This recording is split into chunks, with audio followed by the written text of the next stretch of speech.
So we're now halfway through season 1. We have 4 episodes left and we finally got to see it.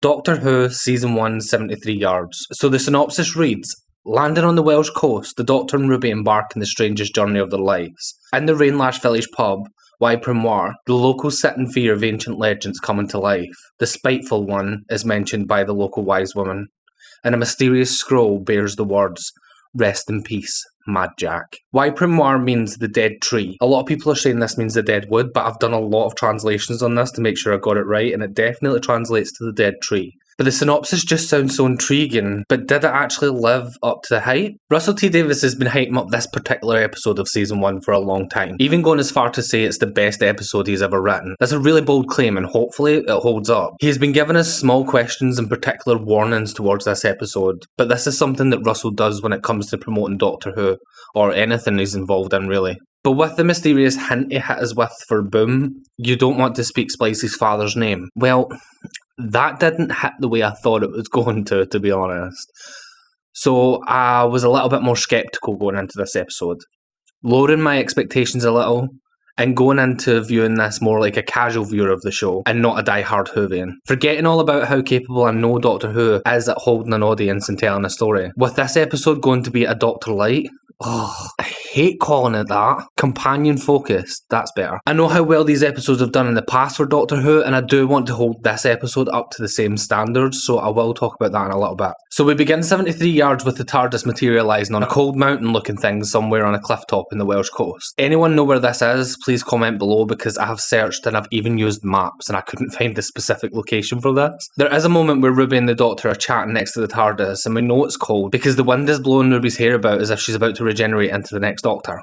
This scene is just mesmerising, the view of the sea, the colours of nature, and of course I cannot not mention the fact that the costume department is pulled out of the hat again. Seriously, the Doctor and Ruby are kitted out beautifully here, and to add to that, they've deliberately dressed the Doctor and Ruby in some really nice bright clothing to begin this episode off to a nice light start. With all this lovely scenery and the bright light colours, this welcomes us into the episode with a nice feeling of warmth and safety. Leaving me a question, is this finally going to be the episode where the Doctor and the companion finally have a nice day trip and a day off? Short answer, no, it's Doctor Who, honey. I'm really enjoying this new sense of freedom the Doctor seems to have now. I won't lie, in the end of the giggle and watching the church on Ruby Road, I was left feeling a little bit weirded out by this. As with past regenerations, it usually takes the Doctor an episode or 2 to get into full Doctor mode. But with Ncuti's Doctor, it was, oh, I just split in 2, right, let's get straight to it.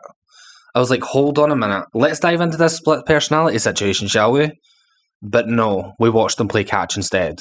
It was very strange. I really am starting to enjoy this new wave of freedom, relief and exciting sense of adventure the Doctor now has. Stepping out of the TARDIS with each new adventure with a sense of wonder and excitement that seemed to have diminished as the series' last era, 2005 to 2022, came to its closing time. The show was becoming very weighted with all the past trauma and the losses the Doctor had gone through. So many companions and huge weighted backstories. It was causing the show to become so complex, leading Doctor Who as a show down a darker and darker path with no way to get away from the wall the writers and showrunners had eventually pinned themselves against. I do plan on diving into this a little in a future video essay, so subscribe for that. And yeah, you can say Jodie's Doctor was excited and hyper, but that felt really different to how we're seeing Ncuti's Doctor now. This also helps the fact that the Doctor has left all his trauma with 14. So yeah, the Doctor and Ruby start to walk along the cliff top and the Doctor stands in a mysterious circle. The chemistry between the Doctor and Ruby is just brilliant. They just click and get along so well, and it's really visible on screen.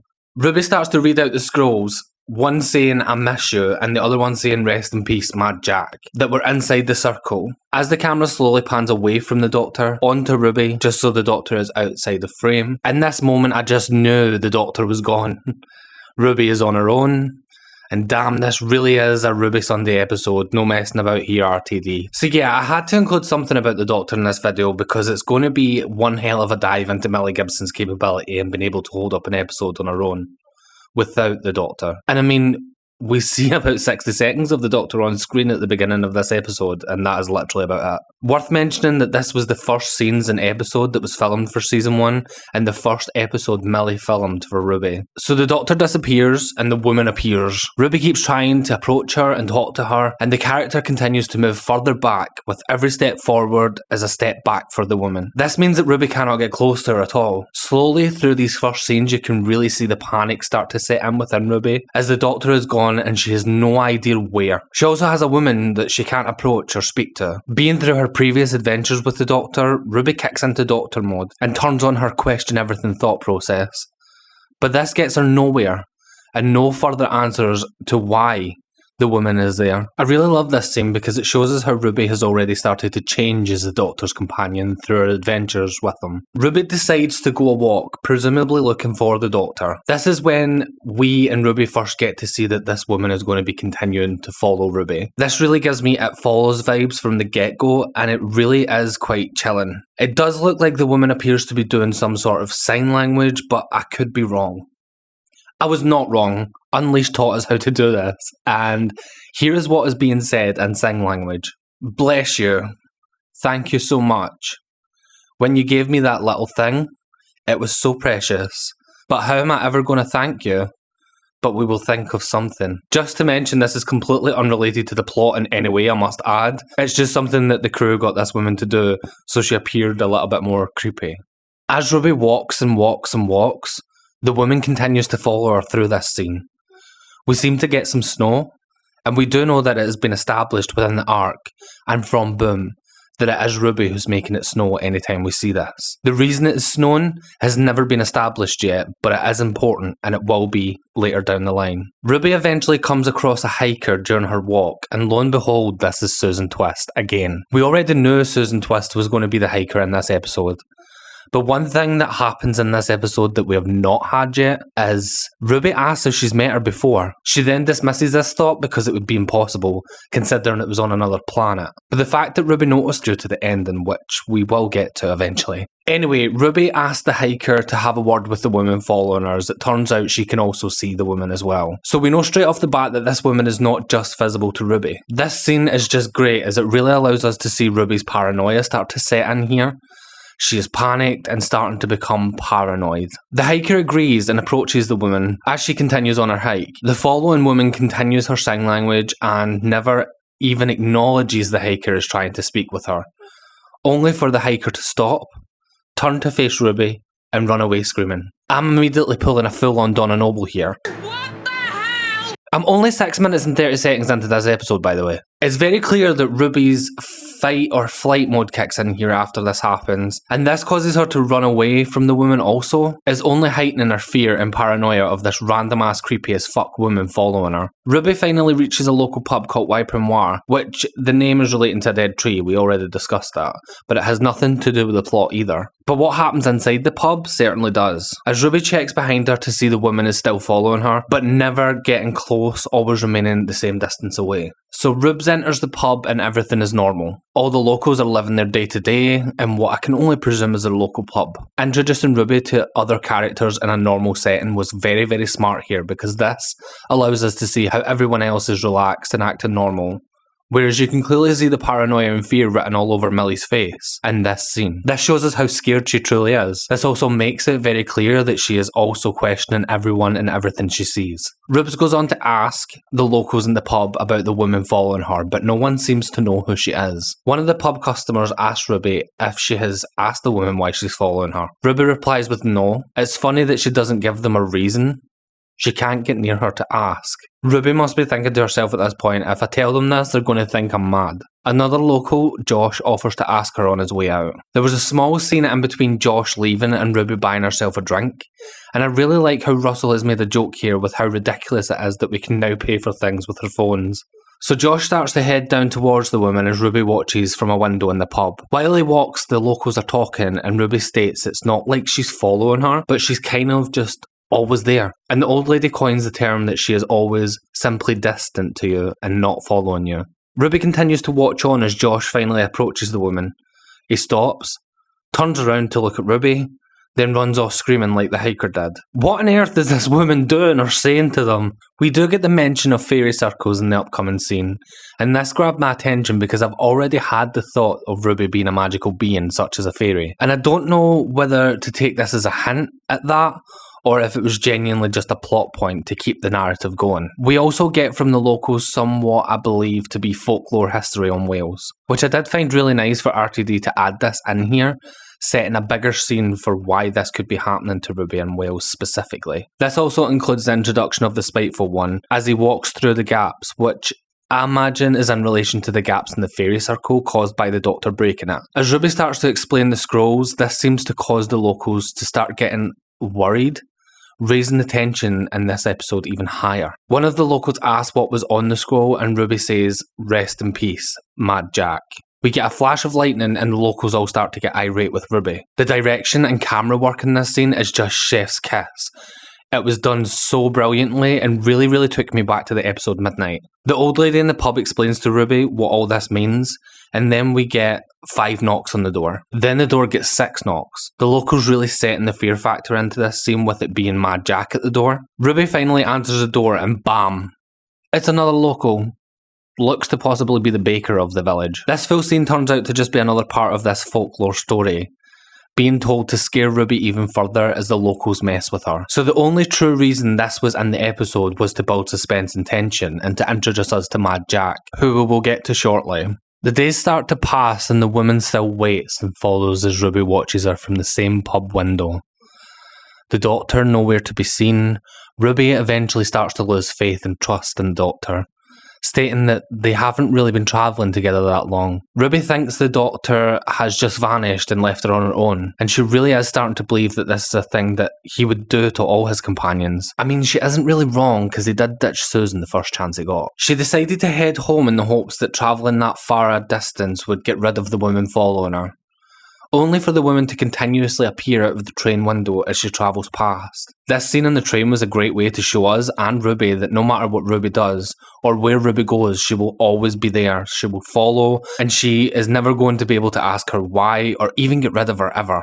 When we get to see Ruby back home again, this was nice as it's always a pleasure to see our cherry sundae.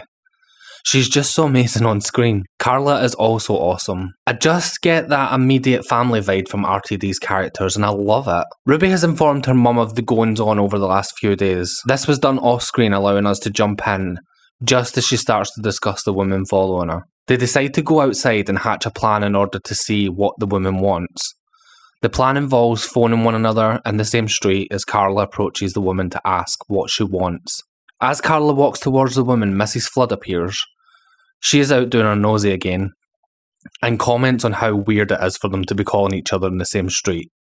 This is the first time we've seen Mrs. Flood since the church on Ruby Road, so it was nice to see her again. So Ruby's mum, Carla, gets up to the woman, and the same thing happens. She stops, turns to look at Ruby, and runs away. This time Carla gets in a taxi and drives past Ruby looking at her with either a look of despise or fear. I couldn't quite decide, but the look really wasn't good anyways. This is where things really started to hit. What is this thing doing or saying that could be so bad that it would make even Ruby's mum run away from her? This scene is set up beautifully to show us that it's clearly Ruby's final straw. She has hit her limitation. This is her breaking point, dropping her phone and crippled over with being distraught. It shows her giving up completely. So at the beginning we see Ruby gets locked out of the Tardis for some apparent reason. I take this as the Doctor running inside the Tardis and locking himself inside. Why he never flew away I don't know. This scene switches to night time to show us how long Ruby is sat there for. She is on the phone to her mum, who eventually answered to tell Ruby to stop calling and to leave her alone. I'm your daughter. Only for Carla to reply with this heart-wrenching line. Except you're not. Are you? Even your real mother didn't want you. This cut deep, man. After this line, the camera starts to zoom out of the window. Again, this is to show us that snow is falling. We know that Ruby is causing this, and I'm thinking the snow starts to appear when Ruby is fearful or sad. It's definitely something to do with her emotions anyway. This scene changes to a close-up of Ruby's face as she's looking at the woman standing across the street. You can see on her face that this character is just completely broken now, and there is no fight even left within her. She's just drained from everything she's been put through. Luckily, we're all given some hope as our trusty unit boss lady Kate Stewart comes to the rescue, promising Ruby that she can help and sort all of this out, only for the unit team to also be affected by whatever this woman does. They also turn on Ruby and leave. Despite Ruby's desperate pleas for Kate to stay and help, Kate still leaves and she never returns. Ruby is all on her own now for sure. No one can help her, so she just has to keep going, learn to live with this woman following her and being scared to ever get close to someone again. We have several time jumps to show time passing and things never changing for Ruby, until she is on a date and she sees Roger Ap Willem on the TV. He says in the TV that they used to call him Mad Jack, and we later find out he also becomes Prime Minister. This all flashes back in Ruby's mind to the start of the episode, where her and the Doctor had this conversation. So she hatches a plan. We're very quickly shown how powerful this villain of the episode has become, and we're also advised of him being a monster by Marty. Personally, I do agree with Ruby on this one. He does indeed give you the shivers. Ruby finds out eventually that Roger is going to be getting the launch codes, and this is going to make the UK independent from NATO.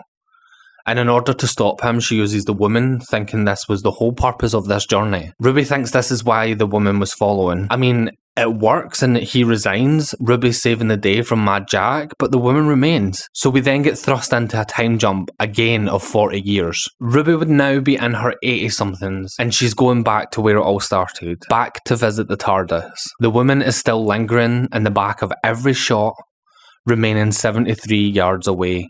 Constantly. The TARDIS being in such ruin is so strange to see, but I really like this scene here. It is really nice to see the TARDIS age. There's a whole scene here explaining that Ruby's not been here for 65 years and all that kind of stuff. It's kind of a pointless scene, to be honest. But we then jump to Ruby in a hospital bed, or a care home situation. She is being tucked in and she goes to sleep. Ruby is then woken up in the middle of the night only to see the woman out, and she keeps getting closer until eventually she embodies Ruby, or Ruby embodies her. Following her all this time seems to be Ruby herself. But this makes no sense because the woman doesn't look like Ruby, the woman doesn't look like the old version of Ruby, so I'm not quite sure. But it was as if Ruby was trying to warn herself to stop the Doctor standing in the fairy circle to avoid this alternate life. By the time we get to the end, that took place for Ruby over the last 60 odd years. Never happened in the first place. We're not supposed to understand this ending to this episode. A lot of this episode is left for viewer interpretation. I really like the opportunity we get here to just spend time with Ruby. We only get the Doctor at the beginning and the end of the episode, and this is really nice. As much as I love ᴍᴏᴅᴜᴜ's Doctor, it was nice to just have some time without Millie being overshadowed. Millie has proven she can single-handedly hold an episode on her own, and her acting was phenomenal. She was just amazing.